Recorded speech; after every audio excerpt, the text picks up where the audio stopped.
We are very blessed to have three writers and a creative exec here today to talk to you guys. And I'm so excited as I'm talking to them a little bit earlier today, as I'm listening to their stories. And there's so much that you guys can connect with them. So let's get started. First of all, I'd like them to each introduce themselves. Starting with our creative executive, Ashley Jones. Hi, everyone. Is this on? Okay, it's on.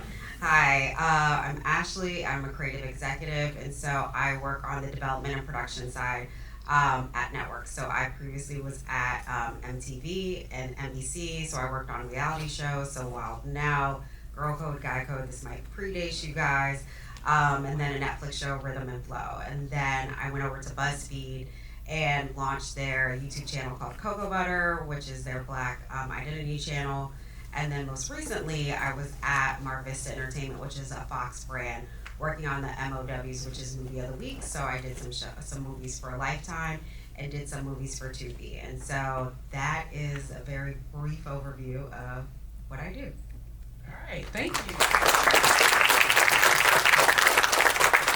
Next up, we have writer Jackie Penn. Hi. Can you hear me? Okay. Okay. I'm Jackie. I actually, before I was a writer, I was a teacher, so this is a second career for me.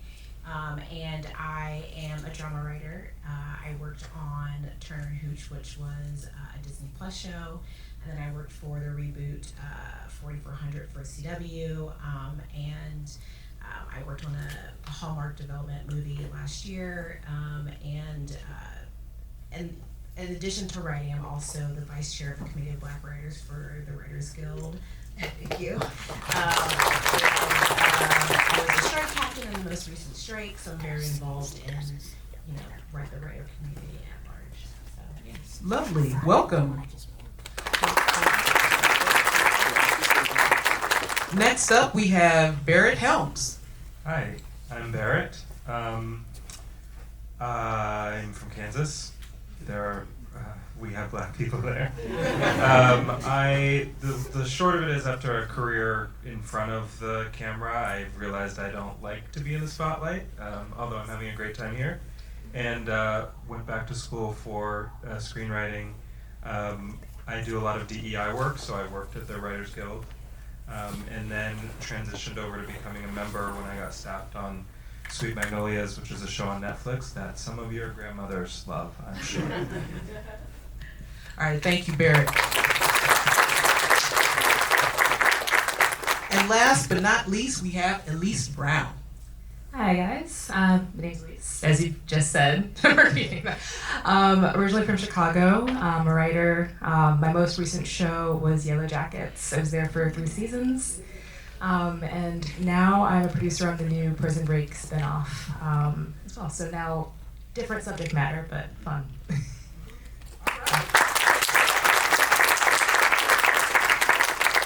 All right, so let's start with a bit of a warm-up question. What was the moment that you realized that writing or being an executive was the career path for you?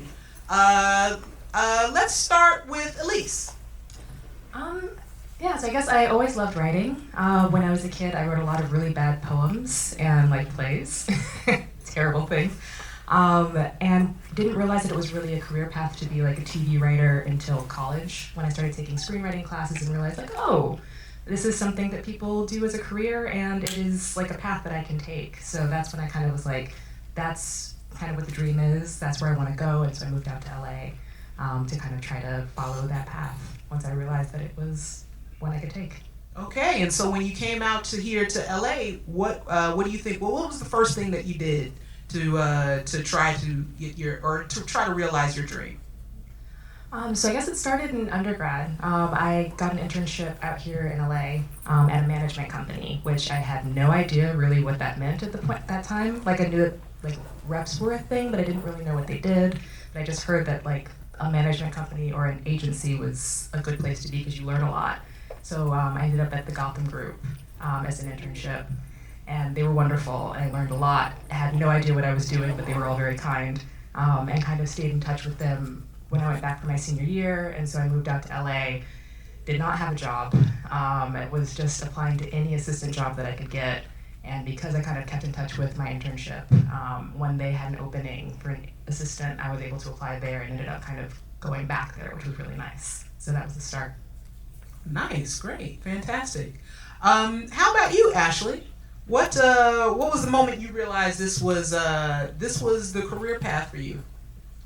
So I would say as a kid, I was obsessed with television. So some of my favorite shows were like A Different World, Cosby Show before it became cancelable. And I just was very passionate about seeing people that looked like me on television. I knew I wanted to make it, but I didn't know what it involved. And so I had at my high school, I went to school in Maryland High School, and so they had us have majors. And so arts track was what I was on, and so they had television. And so I learned a little bit more about the production, but kind of the techniques and the technical side really wasn't my thing. And then I went to school, I went to Temple University in Philadelphia, was a film major, and still was not into the writing. And so it wasn't until I had an internship at 20th Century in their film department that I learned about the executive track. And I was like, oh, I like giving opinions on scripts. I like shaping the story. I love figuring out who's supposed to be in the movies. And so I went home, it was right before the strike. And so I was telling them earlier, my very first job was from my cousin's roommate's husband. And it was, they have a show, they need an assistant. I'm thinking it's a scripted show. It was a reality show. The very first season of Love and Hip Hop that was on VH1. I hated it. I said, do not put me in this field anymore. I need to go back to a desk. And so that's when I learned that being a guinea pig kind of sort of on set was not my forte. But I learned a lot at my internship and learned, okay, this is what I want to do. I want to help shape, make, and push people from minority groups and have their stories on television.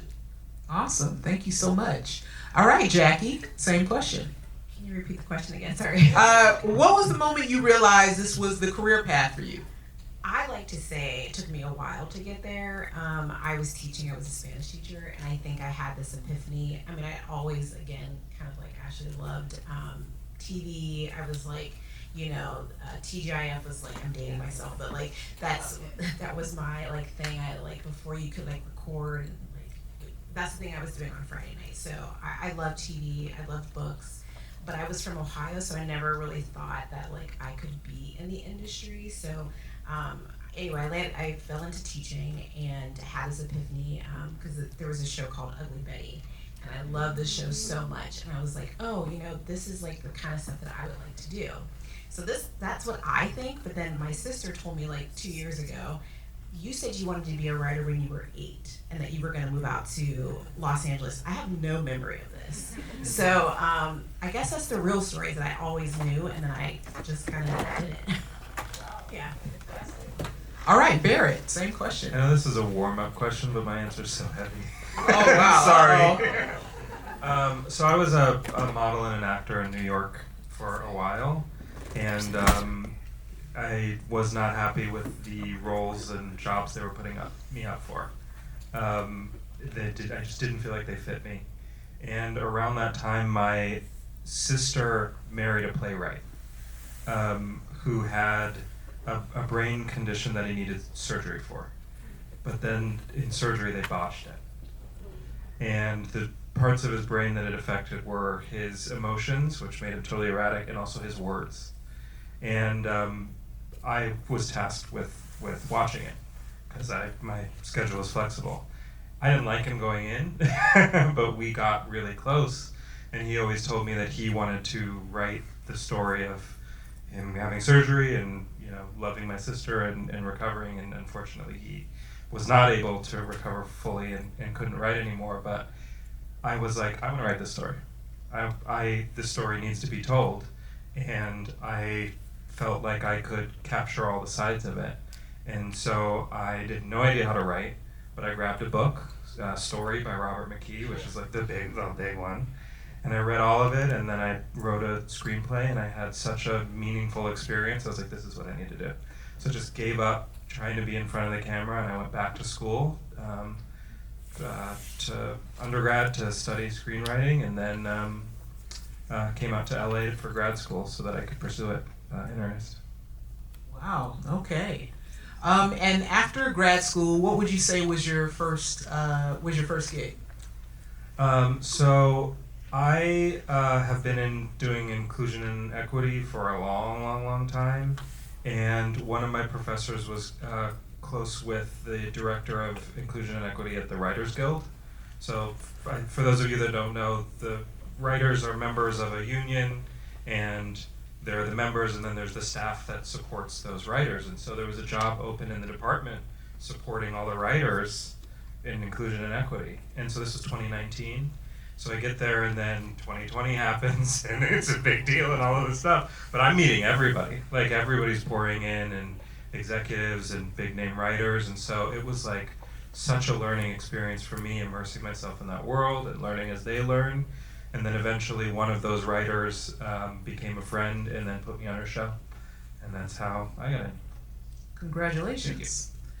Similar question, or let's go back to Jackie, your time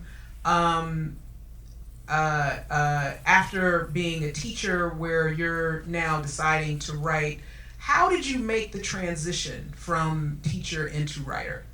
Oh man, okay, so I had this epiphany. I was a 7th grade Spanish teacher, and I had this epiphany, and bless my husband, who was like, okay, we're gonna make this happen. So he applied to a graduate program in Monterey, California.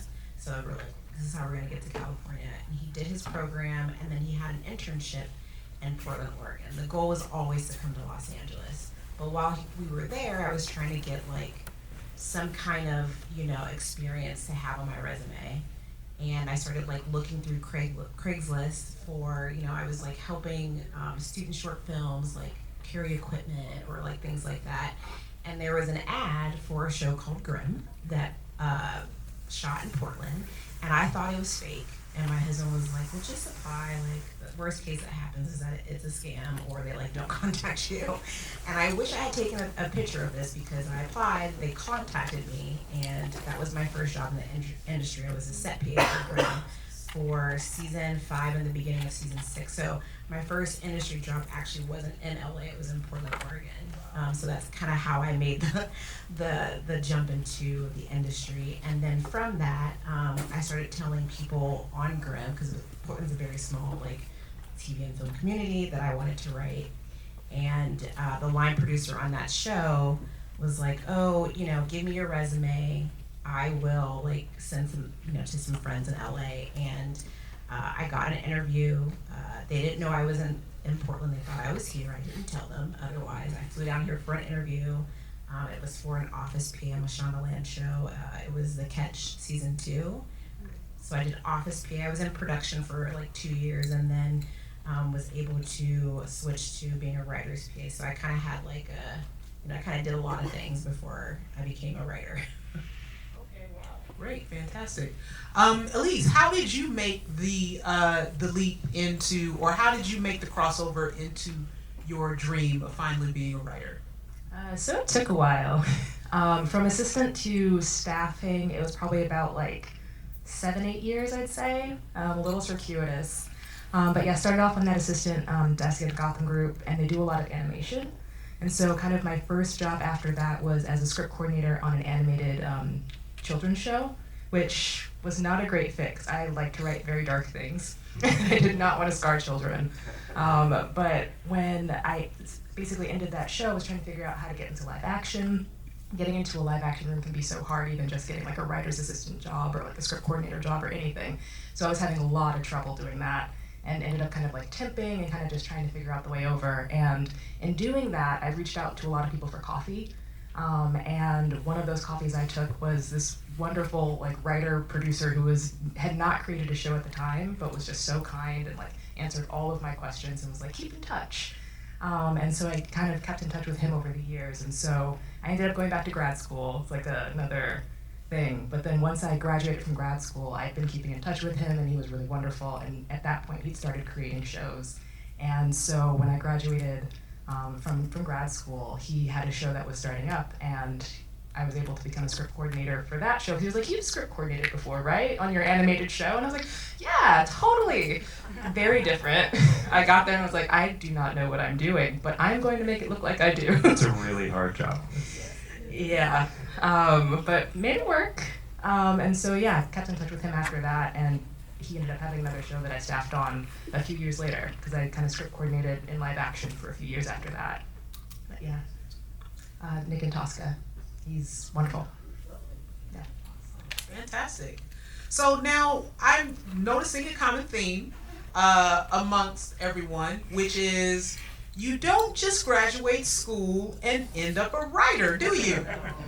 Sorry.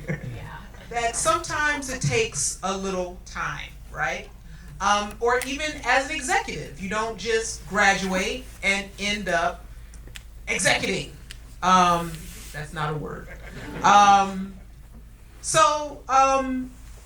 The question is that when you get out of school and you're trying to make your dream come true, what are some of your strategies for staying sane until you can do that?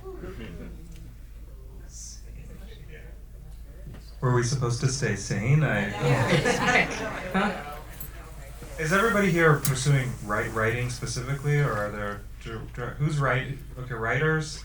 Are there directors and writer-directors? I imagine. And then other actors or producers. Any execs? Do we have any execs here? Yay. We do. You just don't know it yet. I think for me, the big thing was creating is an outlet for us, right? Like we create to express ourselves, we create so that we can understand how we feel about things. And it's a really challenging experience when you want to monetize that, when you want to make it your career. It starts to feel like work, right? It's like a thing you have to do so that you can get in. If you can keep that excitement about creating whatever you want, don't worry about whether it fits or whether people like it or whether it's too dark for the places you're trying to go, any of that stuff, then I think that you stay sane long enough, make connections in ways you aren't expecting, and then that can help you take off. Yeah, I guess I would add, I love that. I guess I would add to that too is that you try to surround your people, like you find your people, you find your community. That will be there when you're having these moments of like, what am I doing? Maybe I should like do another career, because those moments will come because it's an up and down thing. So I think community is really, really, really important, and then just kind of remembering, kind of what you said, remembering who you are, because this business can sometimes make you feel like you have to be in a particular box. But like, as long as you stay true to you and what your voice is, what the stories that you care about, that you kind of have to remember that. So I try to have a life outside of writing too. I think that's so important. So I travel with my husband. I'm a dog mom. Like I compete in amateur pole dancing stuff. So I'm just like doing stuff that like is also not just writing, because writing is not the only thing that defines me. So I think it's important for you to do that, whatever your path is, that you kind of remember that you are not just your career. So, great. Ashley? I was going to say the same thing about community, to have people you can commiserate with, short answer. I remember working on an award show, and it was absolutely terrible. They had us in the basement, organizing, cataloging, but they were cleaning the floors with the strongest cleaning solution. And so I was just like, I can't do this anymore. I can't do this. But knowing everybody else was thinking the same thing, and that it's a very, being a PA is not always great, but having those people that you can commiserate with who become your friends, and then they get jobs, and then they're gonna call you. And one of those people has been my best friend for the last like 15 years. And so anytime I needed a job or she needed a job, those are the first people you're gonna call. And so it is about community and your networking across. People always think like, oh, I need to like talk to the producer, I need to talk to this person. While yes, those are great conversations to have, this is like your cohort. These are the people that you're gonna grow up in the industry with, and those are the people that are gonna help you and you're gonna help them. And so having that strong community kept me sane and also helped propel my career because I was building these strong relationships and didn't even know it. So when I look back on it, I was like, oh, these were my people that helped me stay sane and get me to the next phase. Thank you. Elise, same question. Yeah, I mean, I think these are all great answers, and I would really only add to allow yourself to rest. I feel like it can be really easy to burn out and feel like you need to be constantly doing and networking and writing and doing all the things, and you should be doing those things, but also allowing yourself to know that like it's a marathon and not a sprint.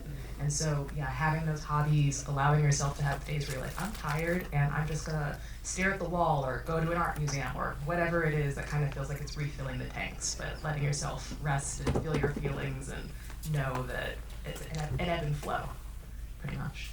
Did you ever think that you'd quit? Oh yes. Yes. And what kept you going?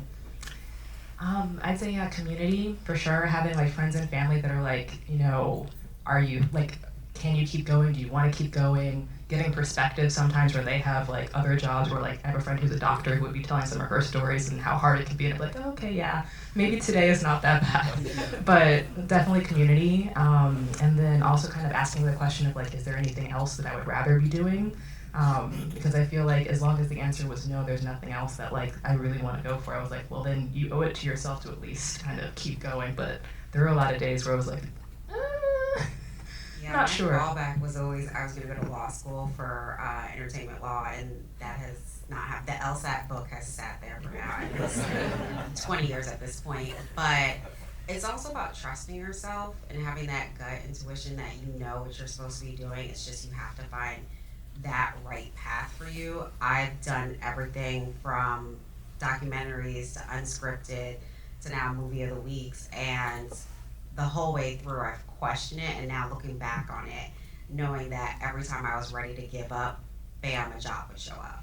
And so it's always when you get to that last fine line, you're like, I'm ready to go. I'm ready to crack that book open, that something comes and you're like, okay, I should have been trusting my gut a lot more. And so your own intuition is really what's going to propel yourself. Lovely, thank you. What about you guys, Barret? Did I ever? Jackie, did I ever wanna quit? ever want to quit? I mean, there were times where it was daily. Yeah. And then some days I would quit, and then the next day, to your point, or the next week, I would get back on the horse. You made an excellent point before we all started, which was, I know a lot of people who went to school and then they jumped right into the industry, and they're very technically savvy, and they're not telling stories that are particularly authentic, right? Sure. And so life experience is everything. That's what people want. They want your unique point of view, right? So whenever I was going through a hard time, or like if you'd pay, I'm like, I'm gonna write about this. Like, this is gonna be my next ticket, and I just channeled it back into the work, I think. Okay. What Barret is talking about is before we started the panel, we were just sort of sharing stories, and my story was it took me quite a while before I was given the opportunity to be a writer on a TV show. It was about 9 years, and they said, or 9 years before I got my first industry job, and then 11 years before I was staffed after school. And they were, well, what were you doing? And my answer was everything. I was loading boxes into trailers at UPS. I worked for TSA. I was a snowboarding instructor. I was a dog walker. I worked at a dance academy. I worked for a sports agent. You name it, I did it. And I was doing it because I wanted to stay out here. And it was, this was all I ever, I was like, it's like do or die. But here's the thing about that. Because once I did become successful, students would reach out to me to have coffee, and then they would ask my advice. So I've been out of school for 2 years and I haven't gotten a job yet. What should I do? And my answer was always, well, what would you be doing if the industry was not an option? And they would always give me some awesome answer. And like one kid said that she would be teaching preschoolers because because her mom owned a daycare. And then another one said, well, my friend wants me to come up to Washington to help him start a brewery. And I was like, oh my God, go do that. And they're like, what? You're telling me to leave the industry? I was like, no, you don't understand. You need life experience. What are you gonna write about? What are you gonna write about? Go be that preschool teacher because kids give you a lot of material. Go with your friend and open that brewery because then you're gonna be able to write about it. That's gonna be your calling card script. So you get out of, when you graduate school, if you don't get a job right away, don't panic. Don't panic. Do the other thing. Maintain your creative stream, but do the other thing too, because that other thing is going to give you material to write about. So that's what he was saying. All right, so those were the warm-up questions. Now let's get into some dirt. No, I'm kidding. Let's talk about what everyone else wants to talk about. I mean, they want to know about the nitty-gritty of being writers. They want to know about the nitty-gritty of dealing with writers. They want to know, like, what is it all about? So, the panel is called Write the Room. So let's talk about the room. What actually gets someone, to our executive, Ashley, what actually gets someone in the room today? So there are a couple of different ways. One is through management. So these people have lovely managers, they have agents, and so they will submit on their behalf. And so my job is to meet with them, to read the scripts, and what gets them in the room with me after reading a script is a strong story arc. How can we see where this story is gonna go past the first episode? And so a strong sample script or an outline of what the show is going to be is really what draws me to it. It's like, oh, they have a great story. And also, what story are they telling and how are they telling it? Is it something we've seen before? Is it something original? Or is it a spin on something that we haven't seen before? And also with characters we haven't seen before. A lot of things now are rinse and repeat. And so what really draws me to a good script is seeing characters really, they have good intentions, but they do bad things. And so that has been something that has kind of been the peak for me, like how is this person gonna pull themselves out? And I'm really passionate about underserved voices and seeing characters that look like people in this room. And so when that is written about, that is also something that really, I'm like, oh, I haven't seen this before. I haven't seen a character written and described like this before. So really work on your strong story arcs, really work on your strong character development and settings, and how can you shape the story to really be original and also a little more true to yourself and your lived experience. Which you just mentioned, like, go work at that brewery and have that story ready. Go teach and then have those stories, because those are authentic stories to yourself. All right, and a follow-up to that, which is when you read a sample from a lower level writer, what immediately tells you they're ready or not ready? So there are a couple of film festivals, and so I followed film festivals and would pluck scripts from them. And so what got me was their log line. So there was a guy who wrote a horror film, and so I did dabble in some of the horror films for Lifetime. And so what really got me was his ability to tell a succinct story that made sense in 90 pages. And so when you have that character, that opening scene that really pulls you in, I think a lot of people don't think about that opening scene and how it's gonna really set the tone for the story. And he set the tone for the story so well that I said, I need to dive in, I need to read this script. And so what tells me is they're ready is that really strong log line, that strong opening, that you're setting the tone. And I think a lot of people don't know how to set the tone for what the story is gonna be. And they just kind of have a little bit of a word salad of what they're trying to tell. And so being able to describe that very succinctly is what really pulls me into a script. It can vary. It could be a horror, it could be drama, it could be a comedy. But being able to set that up is what tells me they're ready. Okay. And to Jackie, what sample got you staffed? Okay. Well, it's really funny. I was a writer's assistant on the first season of Ginny in Georgia, and I was working on this script. I used to watch a lot of like Murder, She Wrote with my mom when I was a kid. I watched Columbo too, but like Columbo is not that great. I mean, no, I love Columbo, but I just really love Murder, She Wrote. So then I thought to myself, because again, I'm always writing about, diverse women, Black women, putting them in situations that I haven't seen before, and I'm like, well, what if there was someone like this character in Murder, She Wrote, but like a difference than she was a Black woman. So I kind of did. I love that, like solving a mystery, but you're not necessarily a cop. So that was my first script, and I like worked on it. I thought it was really fun and unique. And she also like, I love romance. So I'm always like in scripts. There's always like a slow burn of something. I don't know, something that I like to write about. So she was working with someone. Like I love that, like. Having that person that you work with who they don't see eye to eye on how to solve this particular mystery. So yeah, that was the first script that got me on Turner and Hooch, which was like a 1 hour like procedural, which is what I wrote. So yeah.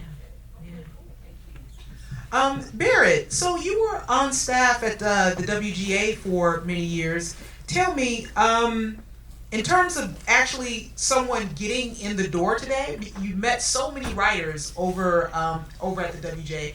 I'm sure you met a lot of baby writers. They get their job and then they join, and then you're meeting them and you're talking to them. So, what would you say were the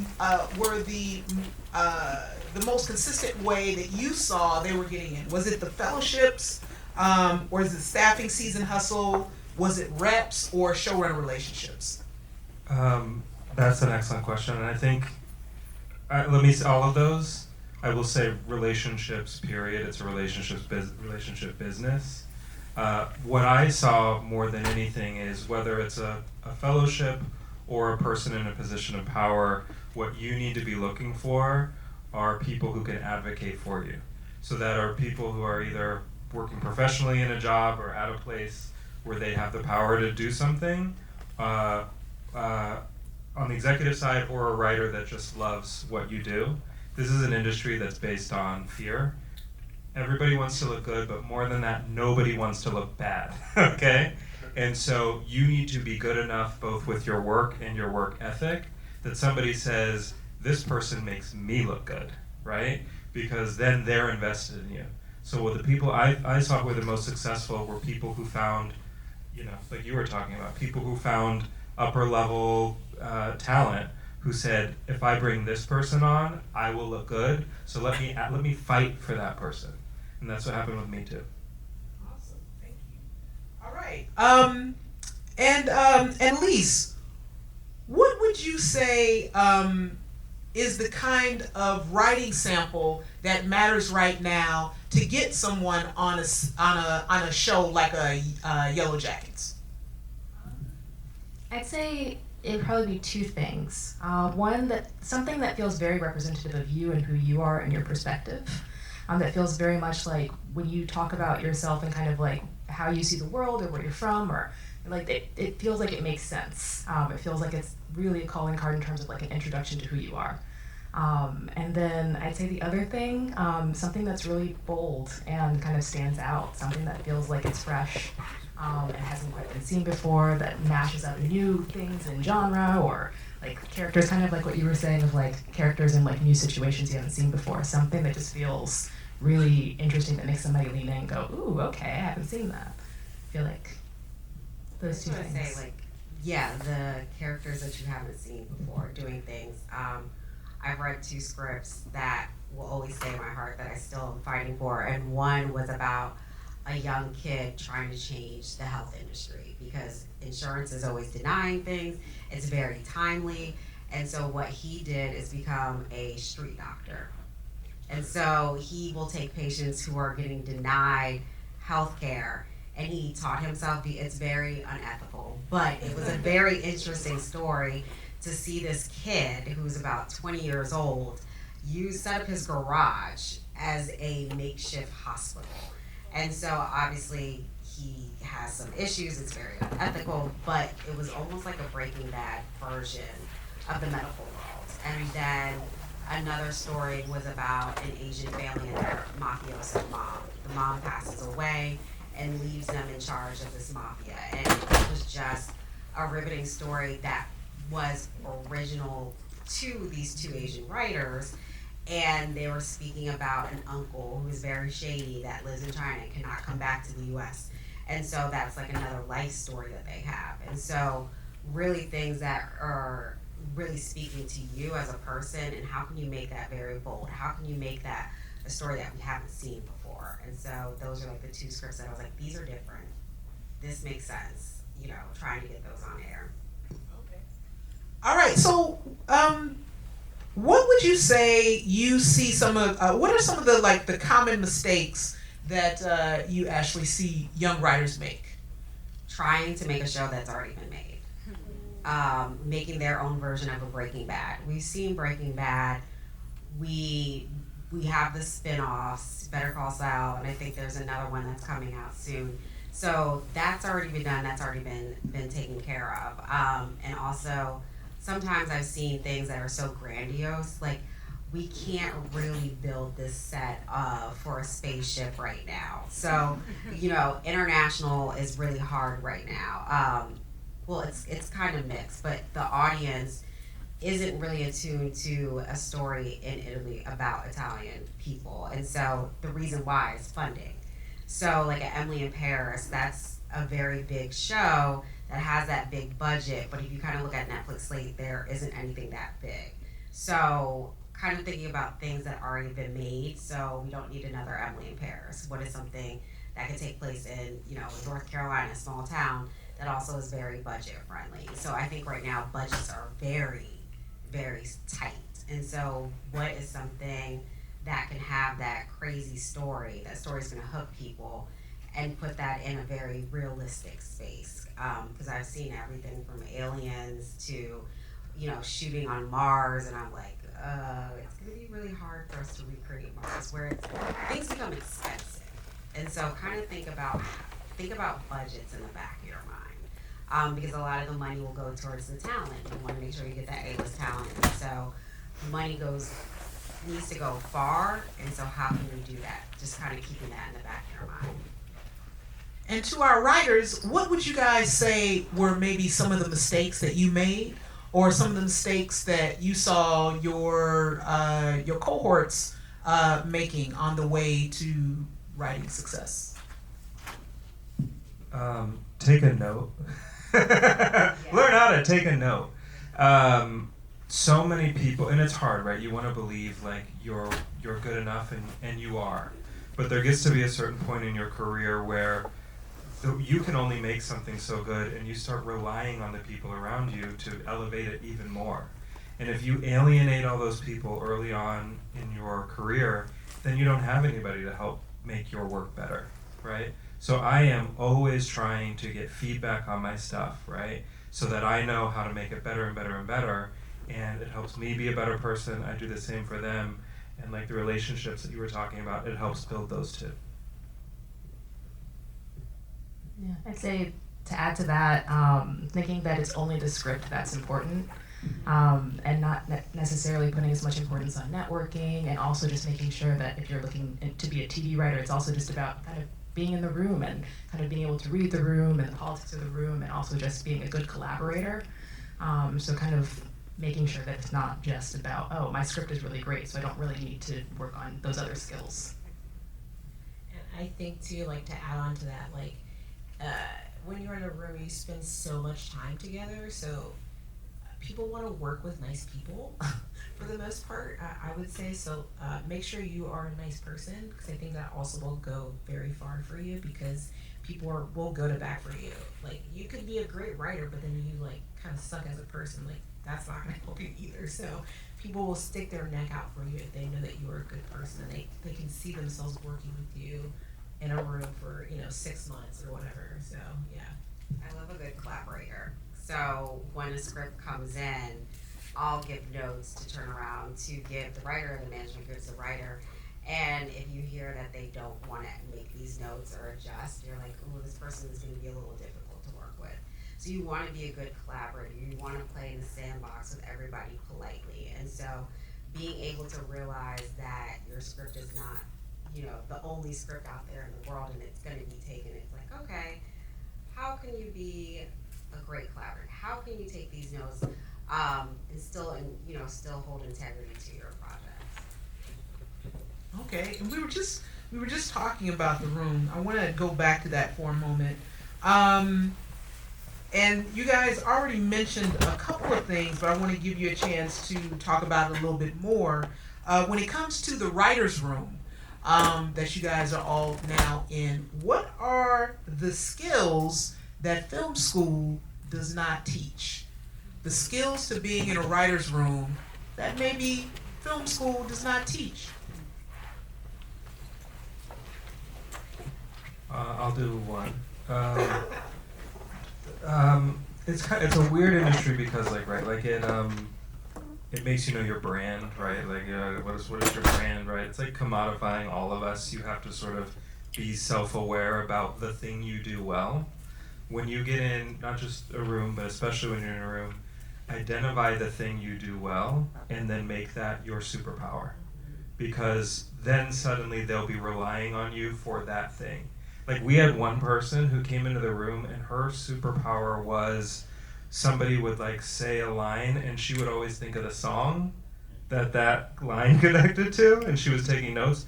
And so she always she sent us notes every day, and she would put a lyric and a link to that song every day. And we knew that like she was invested, and we asked her cultural questions because of it, because she knew all kinds of different genres. And then she ended up getting on staff because we knew that she was always dialed in. You never know what the thing is going to be, but as soon as you find it, just like, nail it as much as you can. I love that. As someone who didn't go to film school, I when I decided to do writing, I did take some writing classes and things like that, but my degrees are not in TV and film production. So, but I would say I think when you're in the room that you don't always need to be talking. Like make sure there's a fine line, right? You don't want to not talk, but you also don't want to be the only voice always talking, because then people are like, what is happening? So just try to be strategic about what you are, saying, and not all of your pitches are gonna land, and that's okay too. But just be strategic about it. Don't just be saying things to hear your self-talk kind of thing. And I feel like I'd add to that every room is different, and every different room has a different rhythm, different bosses that have different preferences in terms of kinds of pitches they want to hear, who they want to talk. So it's kind of those people skills and that ability to read the room and kind of I guess adjust based on kind of what the vibe of the room is, which is hard because I feel like not having kind of set rules that you know are correct can be really anxiety inducing, because you're like, oh my god, is this right, is this wrong? But kind of learning to kind of process that anxiety and kind of be nimble, I feel like. I feel like writers, all of us have are managing anxiety to some level, I feel like, just because of this is a creative thing. But I think for me, when I'm in a room that first day, I'm trying to get the vibe, right? To kind of figure out, wait, what is the vibe of this showrunner? How is this room gonna work? And then kind of from there, I kind of can figure out what am I gonna be able to contribute? How am I gonna be able to contribute? So you do really need to kind of take it in that first, maybe second day, until you can kind of see, what the culture of the room is gonna be. And I would say from the creative exec side, I'm the person that's looking for the showrunner. And so, again, that kind of goes back to playing the sandbox well, because you want to know that the showrunner is going to take care of their writers, and they're going to treat them well, listen to their ideas. Being a showrunner can be very anxiety driven, and you hear things about some showrunners and you're like, oh no, they're not going to take care of their writers. So once you get to that level of being a showrunner, it's also about hearing your writers. These people are staffed to work with you. And so being able to hear their voices and know when they have a story, same thing. You don't need to always hear yourself talk. So listening and taking direction from others is good to know. Okay, and I'm being given the oh, okay. Well, I have a couple more, but I'm just going to try to get to some of the other good stuff that I'm sure they want to know, which is sustainability. Once you're in, now you got that big break, and you there. Once you're in, how do you stay in? Well, that's a hard question, right? I mean, because life is never goes how you think it's gonna go. Like we just had a strike a couple of years ago, and like that really kind of turned everything upside down for a lot of people and the industry. Things have not to be a downer, but like the model of television has kind of changed. And I think we're all still trying to figure out what this new thing looks like. So I think that like you still want to be writing, you still want to be creating, you still want to be, having your community, getting coffees with people. So I think you just have to remember that this is like a marathon. It really and truly is, because sometimes you will, like they call it feast or famine, right? So like sometimes you will be working a lot, and then sometimes you won't be working. So just knowing that, it's a really go in with your eyes wide open about that like sometimes it'll be really good and sometimes you will struggle.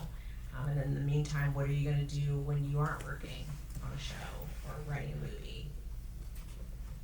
Yeah, I think it's definitely important to kind of pace yourself and kind of ride the ebbs and the flows. Because I feel like things are always changing. The industry's always changing. The world around it that affects it is always changing. And I feel like, I don't know, at least for me, every time I get a job, I'm like, this is the last one. Like, it's never gonna happen again. So I feel like sometimes just managing that anxiety and being like, okay, like whatever happens, like we'll figure it out, because like to get to where like you're in a room in the first place, like you have to be that person who's figuring out how to, pivot and make the best out of any opportunity you get. And so I feel like trusting that you will continue to do that because, you've learned how to do it and survived doing it. I feel like it's helpful when I start having the anxiety moments. I heard from somebody that she was like, make your ego like a hot air balloon and know when to expand it when you need to and know when to shrink it when you need to, right? Because there are moments you have to be like, no, I'm it, right? And then there are times you have to be like, okay. But throughout all of that, the main thing is always be working on the next thing. Always have it lined up, because whoever in this room wants to be a major success, you can have all of that, you'll have a hit show on the air, and then all anybody's gonna do is come up and say to you, what's next? Yes. What else you got? Because they want that paycheck, right? So whether things are going well or whether things are going horribly, have the future in mind, have that next project in mind. Okay, and with that in mind, what do you, or two things I'd like to wrap up with you guys with, two things. What do you wish, because everyone here is early 20s, late teens, what do you wish you knew at 21, number one? And then number two, if a CSUN student wants to be you in 5 years, what should they be doing right now? Oh my God, such a loaded question. I kind of think back to my start of career. So when I graduated, the writer's strike had just started. My contacts, a couple of them got laid off, and so I didn't know how I was going to get back to LA. And so, as I mentioned, I worked on a reality show. And so I looked back at that time for a long time as like, I really hated that. I feel like that slowed me down. But it didn't. It propelled me in my career and helped me do different things. And it really got me to the point of thinking, like, you should do everything. Do everything, learn everything, be that sponge. And so that I wish somebody would have told me it's a marathon. Because if you're thinking you're going to be a creative exec ASAP, you're thinking that you're going to be a writer right out of college. And so just learning how to learn that college is not over when you graduate. You're always going to be learning something. And so being able to sit in those rooms and learn everything, as opposed to, I'm just going to learn this real quick so I can go get this next job. And so that has always been what I wish I would have known. And then also the art of the pivot, being able to stay on trends. You're reading Deadline, you're reading Variety, you're reading, you're having these coffees with people, you're learning what's new, and you're able to, pivot when you need to. So right now, it's a hot button topic with verticals. They're a big thing right now. This is something that's gonna go through WGA, it's gonna go through SAG, it's gonna be sanctioned, but also be ready for that. We don't know if that's gonna be truly the next thing, so learning how to write for a short. So taking our shorts, making them into 1-minute clips, and that's kind of what right now is becoming a hot thing. So as they were saying before, just be ready. Always be working on something. And just because you don't have the job now does not mean it's not going to come. And so, get ready, stay ready. So, Anyone else? What do you wish you knew at 22? And if somebody wanted to be you in 5 years, what do they need to be doing right now? I think the thing I wish someone would have told me when I decided to come into the industry or try to get into the industry is that, like, again, it is a marathon, right? That, like, things can be good and then things can maybe not be the way that you thought they were going to be, but that doesn't mean it's not a reflection of you. And you kind of have to remember that. Like, you can get inside of your head and be like, oh, things are not going the right way because it's me, right? A lot of times, like, there's other things that are happening. Like, the world has changed in the last couple of years, right? We had a strike 3 years ago. We're now in a different administration of, like, our country. Like, all these things kind of, like, factor into what is happening in our industry too. And I think if someone wanted to be me, like, gosh, when I first started, I was, like, literally doing everything. Any opportunity that was presented, I took it, and I think that was really helpful for me because I learned so much on the production side before I became a writer, so that, like, when I was, in a concept meeting for my episode, I understood all the different departments. I had worked with everybody because I was on set before. So I think being open to realize that your journey might not be a singular, like, line. You might kind of go zigzag, but it's not a bad thing. Yeah, I would just say the importance of internships as soon as you can start doing them, if it is possible, especially since you guys are in LA. If there's any way you guys can kind of get into any of the companies in LA, production companies, agencies, management companies, they can be really valuable as a way to just kind of start meeting people and getting an idea of the industry and kind of where you want to be in it and what you like about it, what you don't, all of that. Because I feel like for me, my first big break really came from, an internship that allowed me to kind of be like, oh, okay, this is how it all works, and then keep in touch with people who then helped me get my first job. And then also just to, like, follow your curiosity. Because I feel like, in terms of writing, you just always want to have something new and interesting and fun to write about. And so anything that interests you now, any classes that you want to take, anything that just is going, oh, that's making me kind of curious. I want to follow that thread. Just keep that, and always be writing.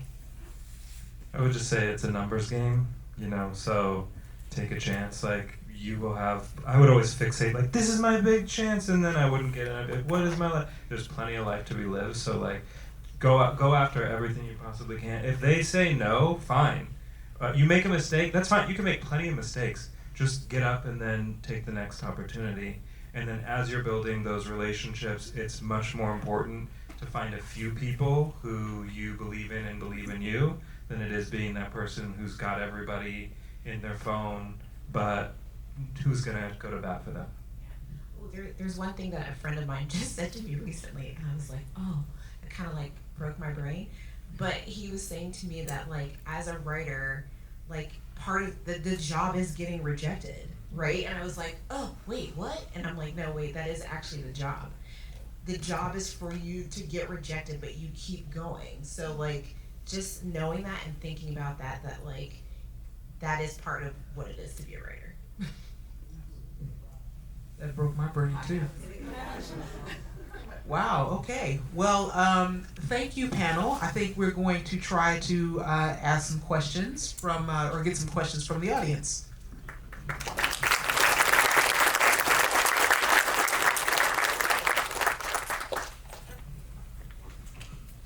Hello, hi, Professor. Hi, my name is Araya. Nice to meet you all. My question is actually, what advice would you give on being flexible as a writer and having to rewrite characters and not get attached to that story that you've written as a first draft? I think it comes with practice, right? I try to think like, I don't think that I'm the smartest person. So I think like getting other feedback from other writers who are smarter than me makes me smarter and makes the story better. So I always try to think of like, when I'm getting notes, first sometimes you have to take it in, right? Like you hear the notes and you're like, oh, maybe I don't want to change that. And then I always like to sleep on it, because when I sleep on it, I come back and I'm like, oh, they were right. I need to do X, Y, and Z. So I'm always thinking about what is the best version of this story. And I think most of the people, when you ask them for notes, trusted people, they're trying to help you get there. So I have to remember that. Thank you so much.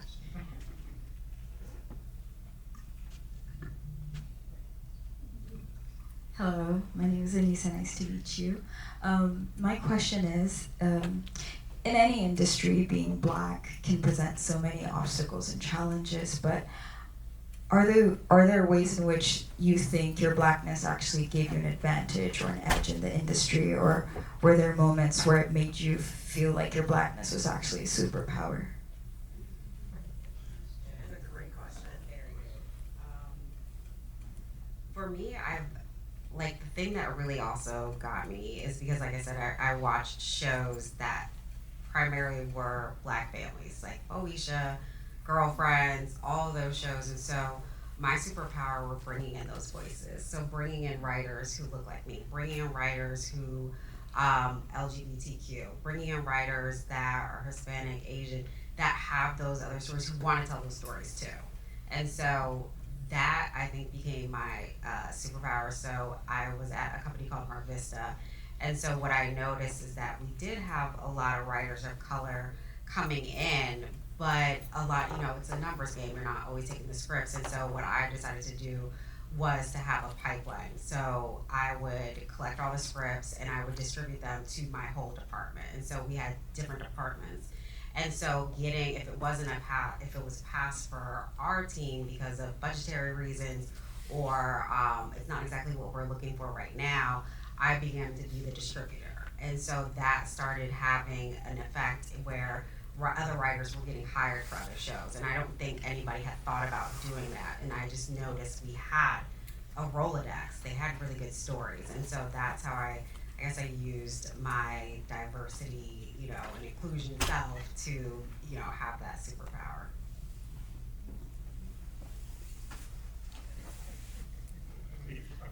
And aside to Anissa's question, I'd also ask you, how do you handle oftentimes being the only person of color in the writer's room?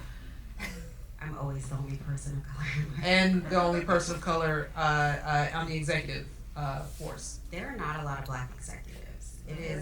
They're not. There's not a lot of them. And so unfortunately, you have to come early, stay late. And that is sometimes can be a bit taxing, where you're fighting for something and you see it doesn't go the way you want. And so it's always thinking about how can you put these people on in your next gig. And so I'm still meeting with writers, keeping tabs on them. And I'm also very much a connector. So if I know it's not going to be for me, I will call a friend over at Lifetime. Like, you have to meet this writer. So always be fighting.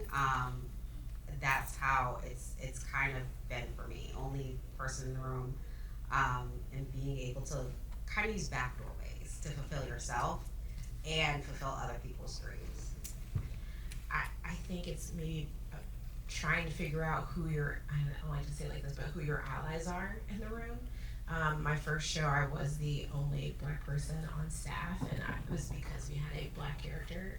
So that was my job, is to speak to. Actually, we had two. To speak to both Black characters, which, we're not a monolith. Everyone's different. So I had a friend who was also a staff writer at the time. So if my pitch, she would try to tee me up or yes and me a lot. So that was very helpful, so that I didn't feel like I was out there by myself. She always was trying to help me with my pitches, or in any ways that she could try to be that ally for me. And then, the most diverse show I was on 4400, where like there were so many Black people in that show. I was like, this is amazing in the writers' room. But yeah, it just depends on the show and the room, and you kind of have to figure out who your allies are. I think sometimes. I would second that, and I feel like getting to know kind of the showrunners and kind of how they think, so that like when you do have a pitch and you know it's something that you really care about, that like, you know, this is important, kind of knowing the language to speak to them so that they don't feel like you're being combative or make them uncomfortable, which it's kind of annoying that you kind of have to think that way, but sometimes they'll just hear the fact that, oh my God, you're criticizing something that we're doing, instead of necessarily hearing the note. And so yeah, I feel like allies really important, where like they can help kind of be like, well, but that's really fair, and then also just kind of being strategic about kind of how you say things, which again, it's annoying that you kind of have to think that way, but it can really help.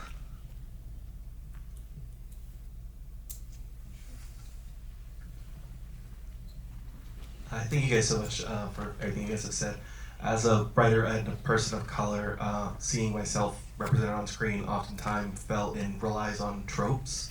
As writers and people of color, how do you guys intertwine those two so that you're not relying or being pushed into writing people who look like you into tropes? You're going to be asked to do that a lot. Tropes in general, right? And to be a good writer, generally speaking, you're going to have to take something familiar to people and then find a new angle in, right? And so it's what I always try to do, because I have that issue all the time, is I'm happy to give people what they want, but I'm not going to give it to them the way they want it, right? I'm going to do something expected or unexpected. I'm going to do something personal. I'm going to put myself in that character. And to some of this point about being a person of color in the writer's room, what I learned too is every move you make along those lines, the impulse will be to defend it for inclusive reasons, right? Or moral reasons, or, you know, this is not okay. You have to throw all that out the window, and you have to start making craft-based arguments, right? Oh, if this character is like this, we have more story area, right? Or, oh, that's kind of redundant to this other character, etc. So the more you find those ways in, not only can you get around those issues, but you can make better characters that say what you want to say better. I really love the I mean, as someone who's I consider myself a romance girly, I love tropes, but I also love to kind of flip them on their head, right? Like kind of what you were saying too. I think that they're fun, but if you can find a unique like angle or twist on it, I think that will be helpful for you too. I would also say, like, this is why we need more execs of color, because the scripts are passed through us first, and a lot of stuff that gets greenlit is because there's nobody in the room that looks like us. And so there's nobody to say, hey, this is a little too tropey, this is a little too portraying our community in a bad light. And so anytime I got a script like that, I would pass on it. And then making sure you are really learning showrunners who know how to flip things on their head, that are not playing into those stereotypes. And so that's a part of our job is networking and meeting different showrunners and really understanding how they run their rooms, and also just like watching the shows they do and saying, oh, they crafted thoughtful characters. So we need more execs, just in case you guys want to look at a different avenue.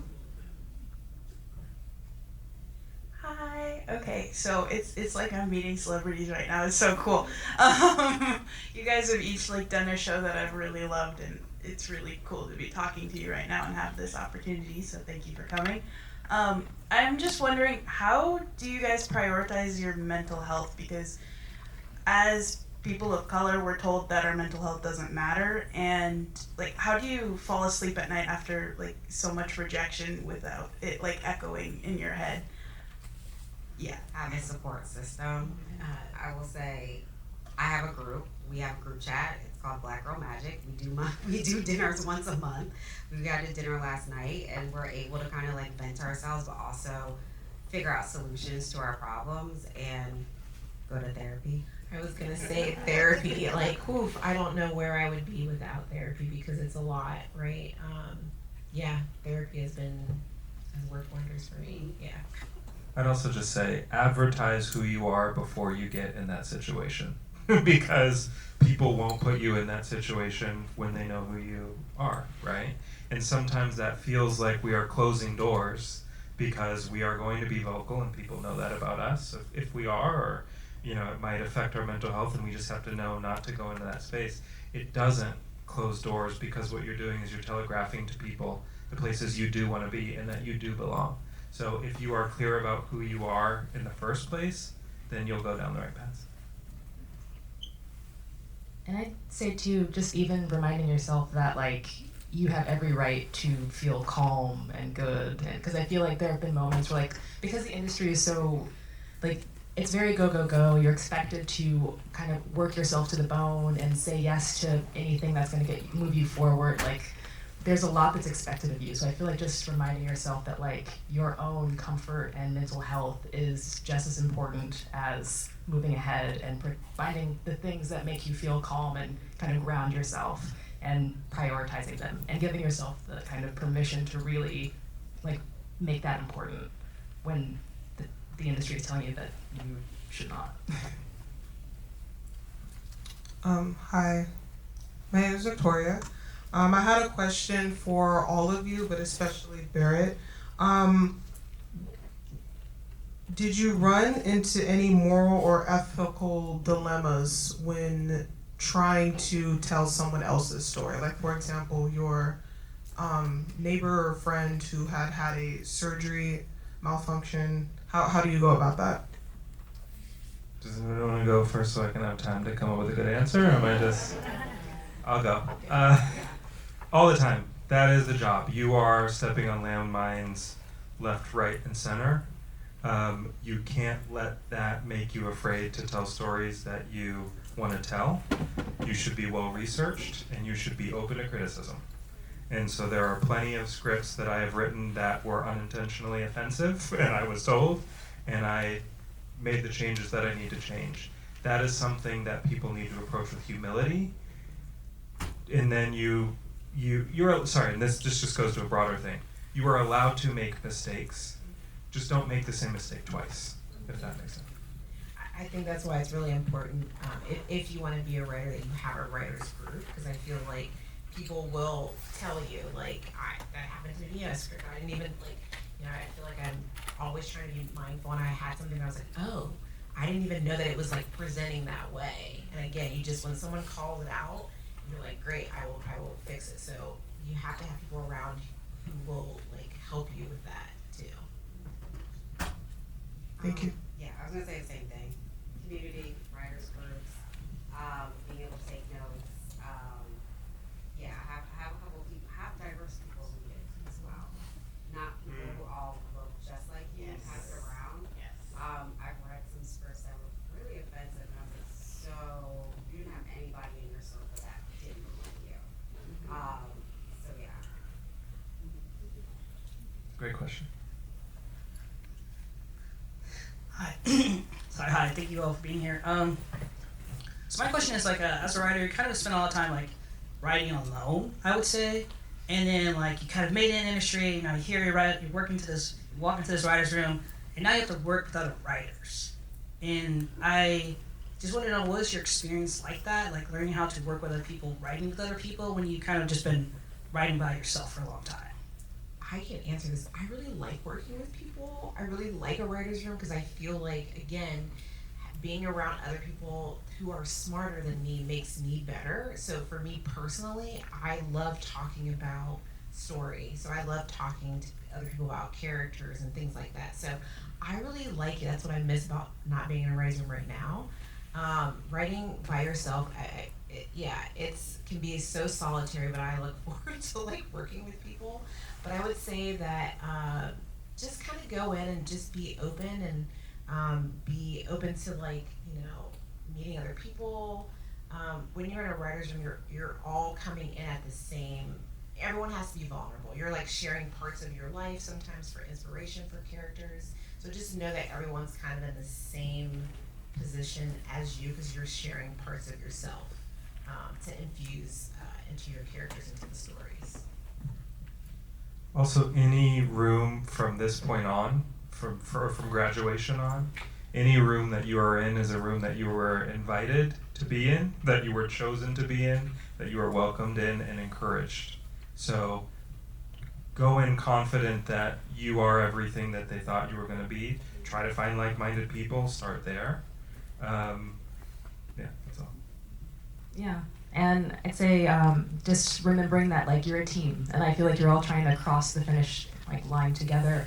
You're all working towards the same goal, and like you're all kind of rooting for each other in the best case scenario. Because sometimes you have situations where that's not true. Yeah, but yeah, you're all in it together.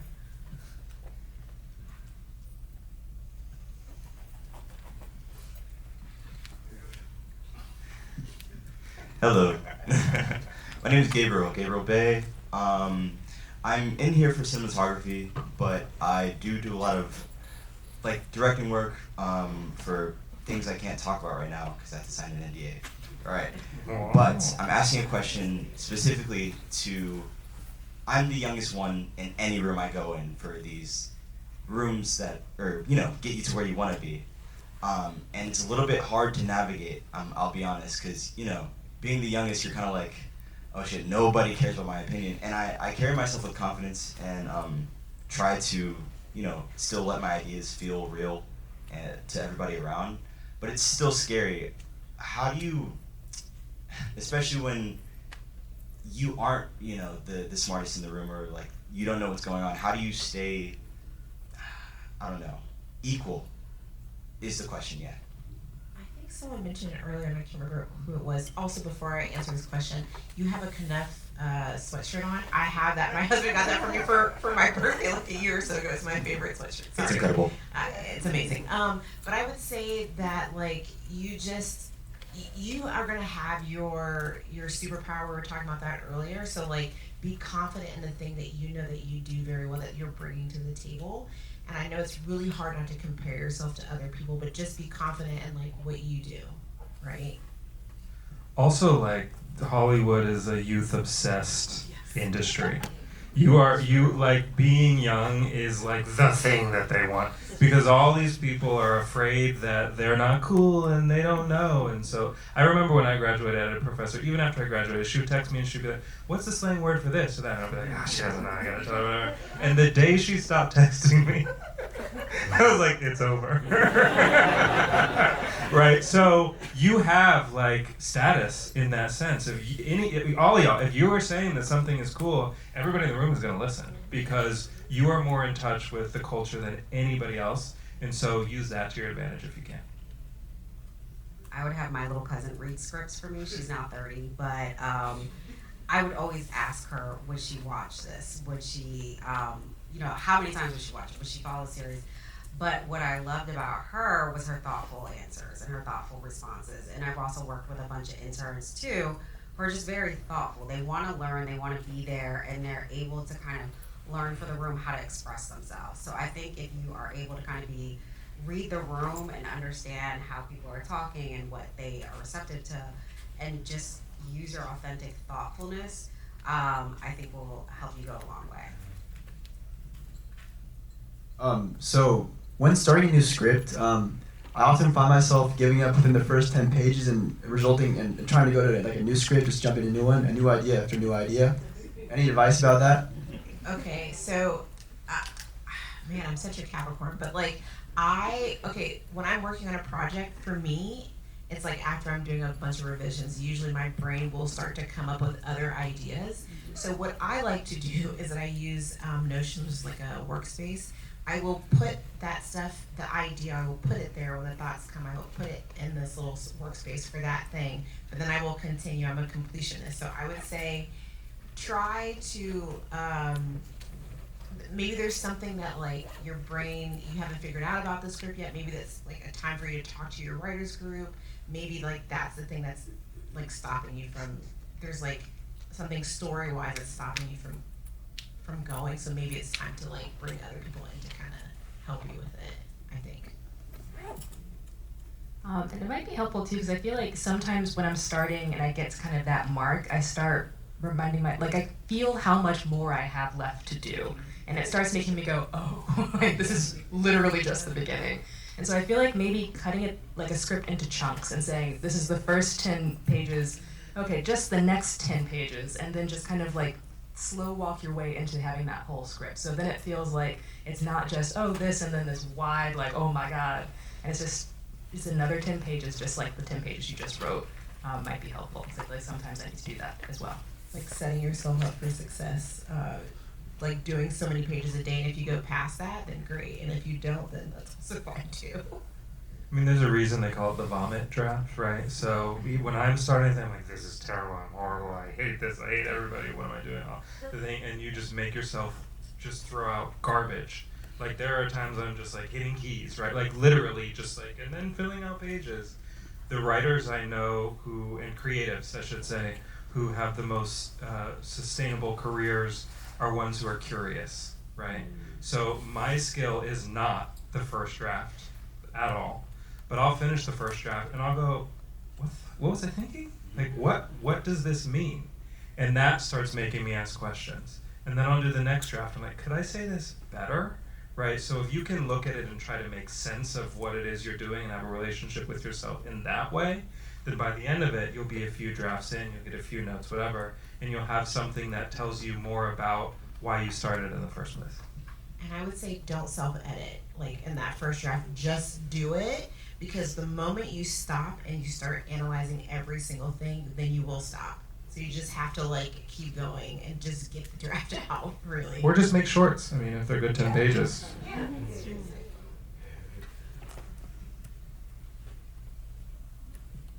Hi, thank you for being here today.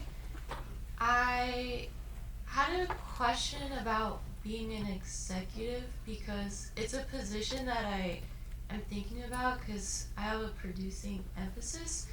However, I heard that executives tend to get fired a lot.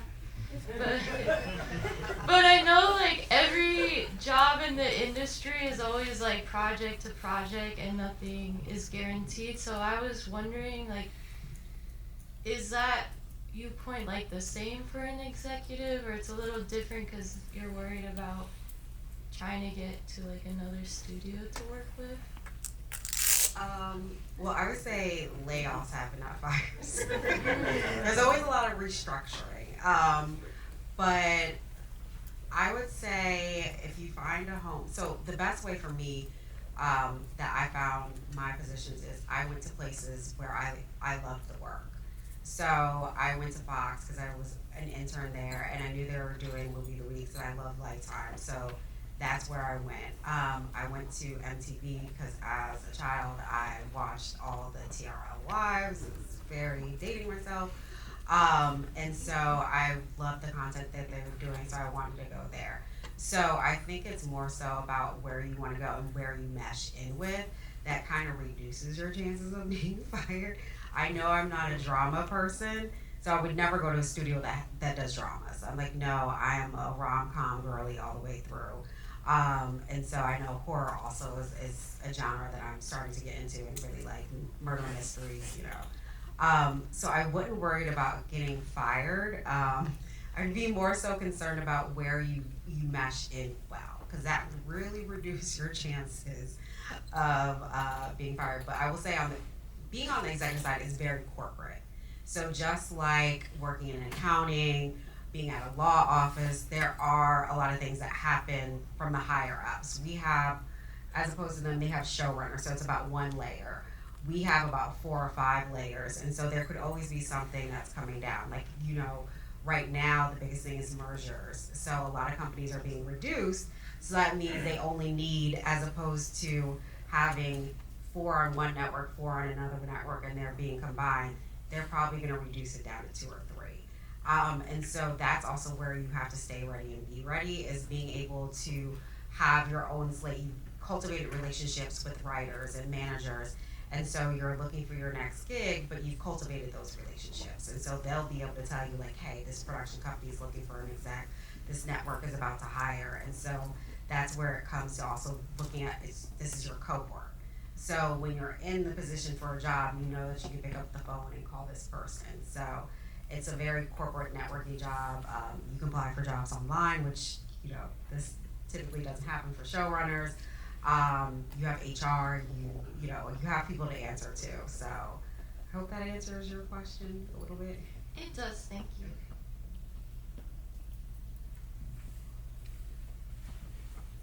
Hi, I have two quick questions. One, is Barret part of the Black Girls group chat? Not yet. You want to be? I might have to let you guys in. It's a very coveted space. And the second real question, what are your thoughts on the companies and corporations you have worked for, both past and present, and positive and negative remarks?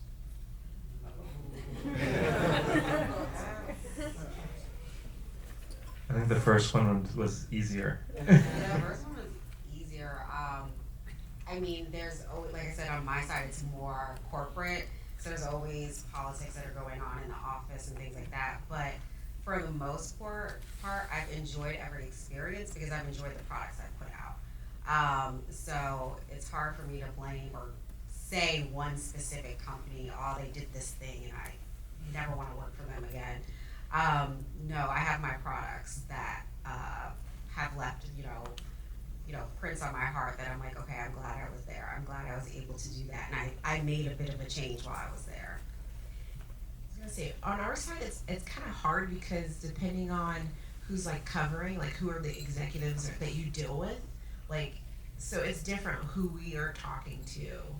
We're not talking to like the CEOs of these corporations. We're usually talking to like the executives who are covering the show that we're writing on. And yeah, it just depends. I don't know. It's a hard question. To me, the company that's paying me is the company I love. Yes, yes. But I mean, I genuinely mean that in the sense that it's like, if you can make any money whatsoever doing it, the other thing to remember is it's unlike writing a play or a book where you own the property once you've written it and you're selling the rights for them to publish it, right? Mm-hmm. This, you are selling them the creative material that you made. It is theirs now. And so you have to treat them like a client. And I've seen a lot of people make the mistake of being too haughty about it, right? And like, no, I have a vision, etc. And the company will go, and then never work with them again. So whether or not I've liked the people I work with at Netflix or not, and honestly there have been different times where yes and no, I always have to remember that they are my client and I'm a professional.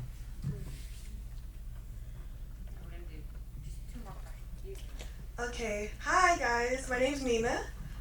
So my question is not really a question, it's for Ashley. I just want you to elaborate on what you said about how quote-unquote rookies tend to make the mistake of recreating another show. What do you mean by that, and can you like just elaborate on it more? Yeah, like creating their version of X-Files with the very same premise.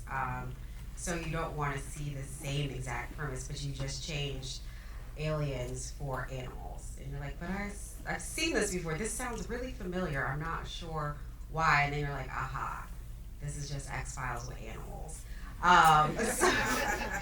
So I've read a couple of scripts where people say, I have the next best Breaking Bad. I have the next best Girlfriends.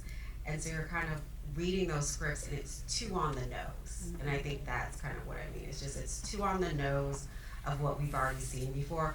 What's going to be really different? What's going to catch me and say, oh, this is something new and fresh? Yes, it could be a group of 4 girls who are, trying to make it in Manhattan. But what's that different thing? Say they're in Los Angeles and they're not all best friends and they get thrown into a room together and now they have to be roommates. And so this is how their friendship begins and they start. So, what's something that's going to catch somebody that they're not going to say, I've read this before, I've seen this before.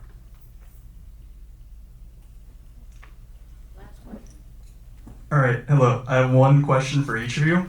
If you had a button on your desk and it erased all of your past with, learning how to write, or in your case, being a creative executive, but you got to keep your knowledge on how you did those things, but you lose all of your connections, your entire networks, would you press it? Absolutely not. Everything I've done, I've learned from. Everybody's story is different. I think you mentioned, it's not just a linear line. You can go zigzag. Every experience, every interaction, good, bad, or different, has helped me get to where I am right now. And so I would not push that button.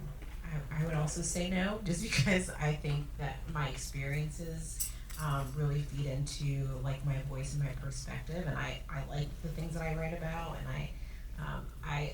my journey again hasn't been linear, but I really appreciate all of the things that I've been able to learn and the opportunities that I've had. So no. Just going down the line. I'm going to answer this in story form. I'll try to be brief. But when I was working at the Writers Guild, part of my job was I was a graduate from undergraduate Columbia University screenwriting and USC MFA, and I was working at the Writers Guild, which was really cool. But part of my job was welcoming all the other people I knew into the industry while I was getting them waters, right? And that was hard for me. I felt like I was talented. I felt like nobody saw that I was talented because I was not getting any bites whatsoever. But what I told myself was, if I can just find somebody that I can send my work to, right? Just find somebody who will read my work who's in this industry. Then I can sit at this desk and I will write one thing a year. And that gives me, if I have a career of 30 years, it gives me 30 scripts that I can write. I can send 30 scripts to this person. And if that person doesn't like my 30 scripts, maybe I wasn't that good of a writer, and it's fine, right? But it was more important to me to know that there was opportunity than it was to know that I was really good.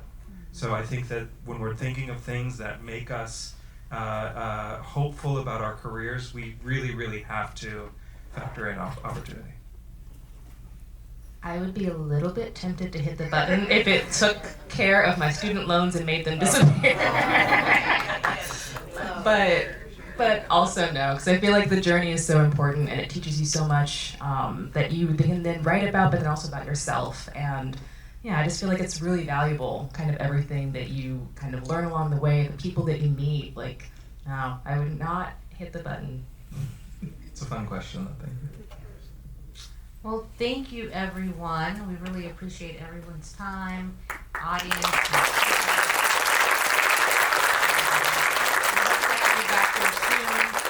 Just FYI, the pizza is running a little bit delayed. It should be here in about 5 minutes, but in the meantime, talk amongst each other. Could ask more questions. Yeah, I mean, Does anyone have a comedy question? No comedy writers here? Do you want to ask a comedy? Because Jonathan Curtis is here. Jonathan, what were you on? Tell us. You got Yeah.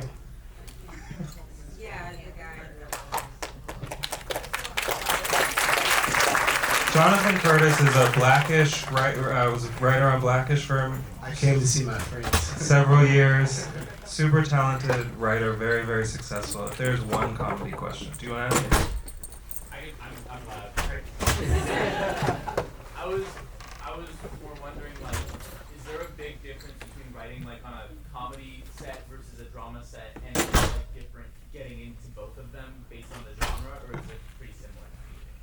Yeah, I would say from my experience, I wrote on a comedy, wrote on Grownish season 3, and I also wrote on a drama, Long Slow Excel, and I found that a comedy room was a little more intense for me. And there's a lot of jokes, and I found like the currency of like, especially coming in as a staff writers, can you make them laugh, right?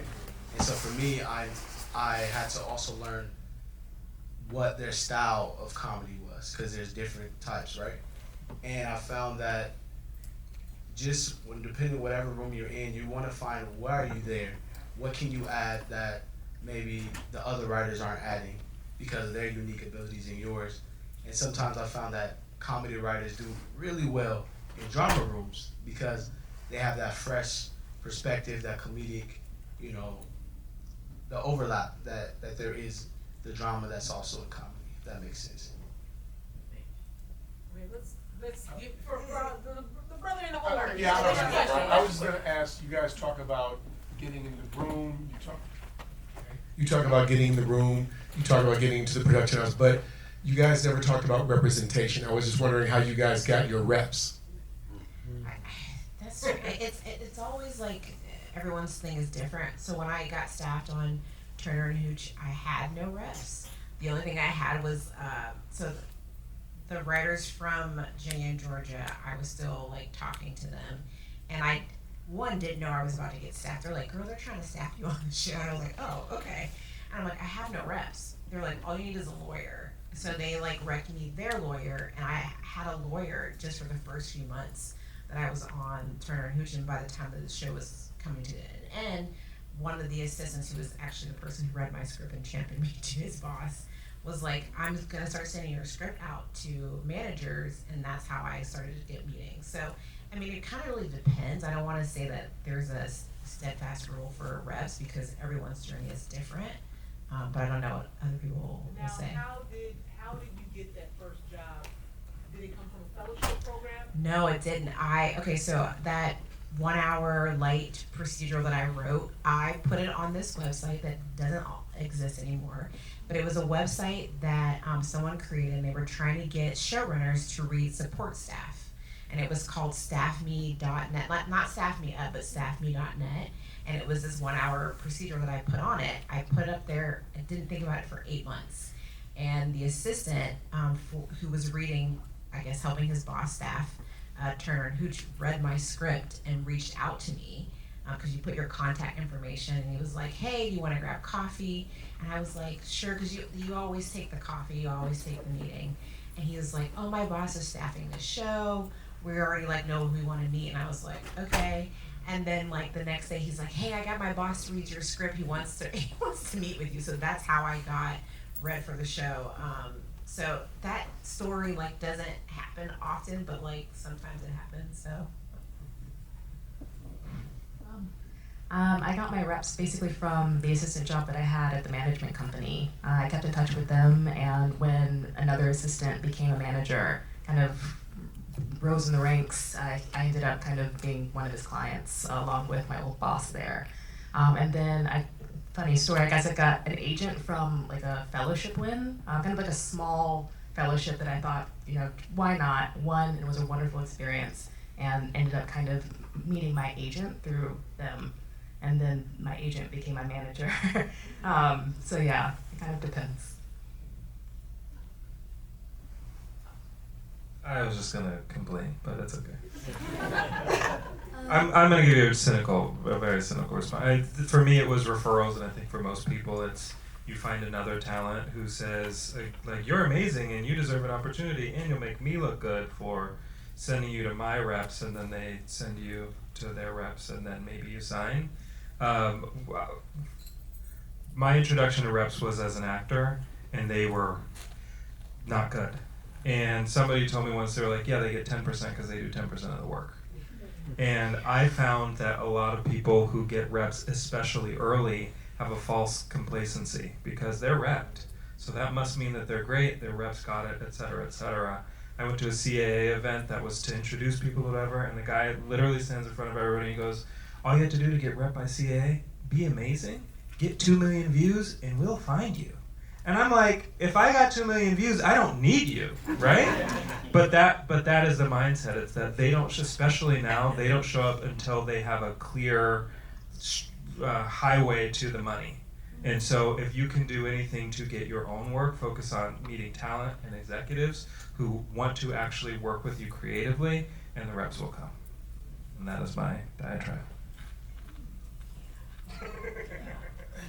Hi, my question is mainly for Ashley, but I would love to hear from all the females, is how is it being the only female in the room? Because I'm currently dealing with that issue of being the only female in the room with all of the guys, and I try and act like a guy, then I'm known as known as a bitch, and then if I'm more of a female, then I'm just crazy. So I want to know, how's the balance? Like, what is that like trying to be the only female in the man's world? Because that's my biggest issue.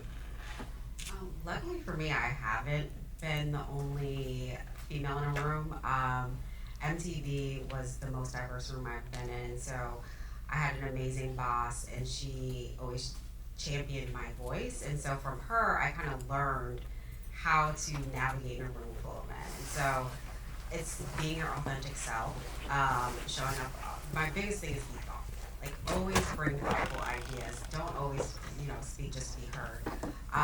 And also develop outside relationships. That's the biggest thing, especially coming on like the corporate side, is go to beer night. Like, you might not really want to go, but go and develop these relationships outside of work, because it's not always about work. They want to work with people that are their friends, that are really great people. And so be your authentic self, establish those relationships outside of work, and be thoughtful in everything that you say and you do. And if you feel as though those rooms are not it, then there might be a bigger problem. That's a whole HR situation. So make sure you're in rooms that also are respectable. If you see that it's not respectable, then that's not a place where you need to be. Yeah, I haven't encountered being the only woman in a room, thank goodness. So I think part of like the things that I write, I don't think would lead me into that space, if that makes any sense. But yeah, I would agree, like, try to figure out how you can build those relationships. And again, if you have your superpower and the thing that you're bringing to the table that's making you unique, then I think that also will help too. And don't shrink yourself. Yeah, I agree with that. Don't let the room change you. Be who you are. I've been lucky to not be the only female in any of the rooms that I've been in. But I mean, yeah, the environment, if the environment is the issue, don't let it make you feel like you are the issue and that you have to do anything different or be anything that you're not. And yeah, try to find your allies within it and the people that will kind of help maybe make it a little bit better. And then yeah, get into another room that like, you feel comfortable in and that's supportive of you.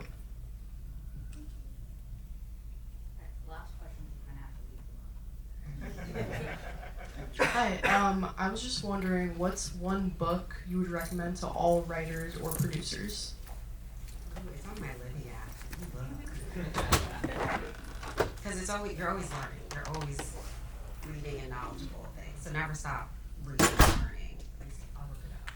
I can't think of a book off the top of my head. I would say if you want to be a writer, you need to read a lot of scripts, right? As someone, like I said, I didn't go to film school. I took writing classes, but I watched a lot of TV. I still watch a lot of TV, and I read a lot of scripts. I still continue to read a lot of scripts, and I think because I watch TV a lot, I could tell as a writer. My husband gets so mad at me. We'll watch TV shows. He's not in the industry, and I'll be like, I'll say something like, they're gonna do blah blah blah blah blah, and I'm like, I'll say it, and then they'll do it, and he's like, how did you know? And I'm like, well, because I know the rhythm of storytelling, right? Because I've been in it for such a long time. I'm always surprised when they don't do the thing that I think they're gonna do. But yeah, long story short, I think part of what other supplementary reading that you do, if you want to be a writer, you should be reading a lot of scripts. One that I've recommended, this is why it's on my app, is recently, I've talked to a few people, and for new writers, it's called the TV drama, The Structure of the 1 Hour Television Pilot. And that is an amazing story because it's story maps. And so it really breaks down very ABC, very plain English of how to structure your pilot, what you should be doing, character arcs, setting up the plot. It's such a great book that I read years ago, and so I always keep it on deck just to also recommend to new writers. It's called TV Drama, The Structure of the 1 Hour Television Pilot. It's Daniel Calvisi? Yeah. I'll give a few. The Bible, the big fat one, is Story by Robert McKee. If you are obsessed with knowing all about craft, I read that one twice. You'll feel like you're not going to miss anything, but it's thick. Emotionally, Letters to a Young Poet got me there. Rainier Vilka. Creatively, Bird by Bird is a really, really good one. And then just the simplest entry level to me, I think, was Essentials of Storytelling, which you probably already read at this point. Save the Cat.